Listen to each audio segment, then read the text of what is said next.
Hi, this is MOHANA Priya, Assistant Professor, Department of IT, Dr. SNSRCAS, Lakshmi College of Arts and Science.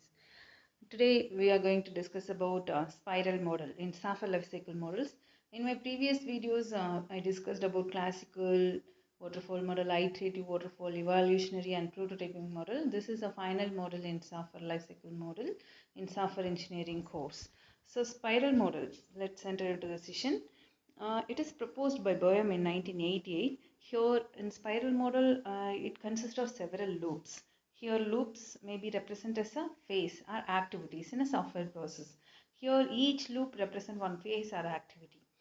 That is, if one loop successfully completed, it automatically enters to the next loop. If the next loop is successfully completed, and that will be entered into the next loop. Here the loop may be represented as a phases or activities. One loop considered for feasibility study, another loop for design, or another loop for coding phase.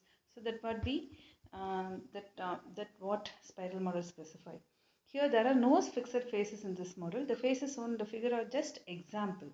That means here there is no finite number of phases in spiral model. Depends on the development team. The phases number of phases may be increased or decreased.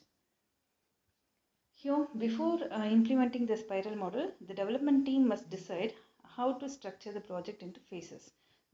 They should start work using some generic model, and they can add some extra phases to apply this spiral model. Here, each loop in the spiral model is split into 4 quadrants. Here, 4 quadrants are nothing but sectors. Look at this picture, and you can get the idea. Here, actually, spiral model divides a loop into 4 quadrants. That is 4 sectors. In first quadrant consists of determine objectives. Here it handles the risk identification process, and second is identify and resolve risk, and third quadrant explains the develop next level of product, and fourth quadrant for customer evaluation of prototype. We'll see what each quadrant is represents. So first quadrant, it is nothing but it is objective setting. So here where the spiral model we can apply means which project is highly in risk factor. So risk project we can go for spiral model, because the one specific feature offered in spiral model is risk management. So in this first quadrant, first we need to identify objectives of the phase, and we can examine the risk associated with these objectives. Risk is nothing but any adverse circumstances. That means any uncertainty events are called as a risk. And also in this quadrant, we must find the alternate solution if possible. In second quadrant is nothing but risk assessment and reduction. In this quadrant, for each identified project risk which we got in first quadrant, and detailed analysis must perform in second quadrant. And here steps are taken to reduce the risk. In this phase only, in this quadrant only, the steps are taken to reduce the risk, and also if the risk is happen, how to solve the risk or how to reduce the risk will be discussed in second quadrant. For example, if there is a risk that the requirement are inappropriate, that means to solve that risk, we can give some prototype system may be developed and can be given to the customer to get the exact requirement from the customer. And third quadrant for development and validation. In third quadrant only, the actual product will be developed and it will be validated by the development team. And fourth quadrant for review and planning. This phase, this quadrant especially for the customer evaluation. In this quadrant, the developed product will be given to the customer for getting feedback. If customer given some feedback, that will be refined, that will be added in the next level of the product. That means again the next phase will be start from the objective setting, and it goes for risk assessment, and then it goes for developing the particular product, and it comes to the customer evaluation. So this is called as what looping process. So here spiral model is called as a meta model, because spiral model uses all kinds of models. That is, spiral model uses classical model, iterative model, and evolutionary model and prototyping model. So how it uses all kinds of models, let's discuss.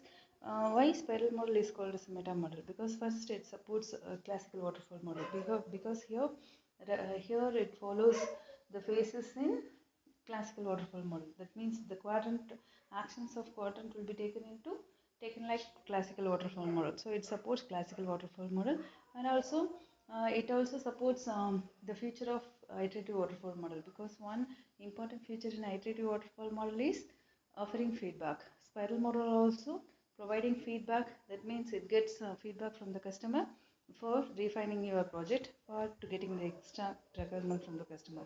Okay. So it supports the iterative waterfall model also. And third one is spiral model act like as a prototyping model. Each and every phases where the customer requirements is not exactly given, there they can go for the prototyping and they develop the prototyping model to get the feedback from the customer for risky tasks. So it supports prototyping model also. And spiral model can call it as evolutionary model, because here the product is developed incrementally. That is successive version only we are developing the product. So it can support the evolutionary concept also. So that's why the spiral model is called as a meta model. And also in this video we are going to discuss about the comparison of different life cycle models. So here iterative waterfall model, where in which kind of product we can apply for iterative waterfall model means it is a mostly widely used model. It is suitable for well understood problems where there is no negotiation from the customer requirements, there is no flaws about the customer requirement. We can go for the iterative waterfall model. Prototype model we can apply for where the user requirement is not clearly defined and where the technical problems may rise. We can go for the prototype model. And evaluationary model we can go for the large project which project cannot complete what the customer expected. We can go for the evaluationary model, as well as if the customer is ready to getting his product incrementally, we can go for evaluationary model. And the spiral model is suitable for development of technically, that means some challenging project. For challenging project we can go for the spiral model. If you have any queries, just post your queries in comment section. Thank you for listening.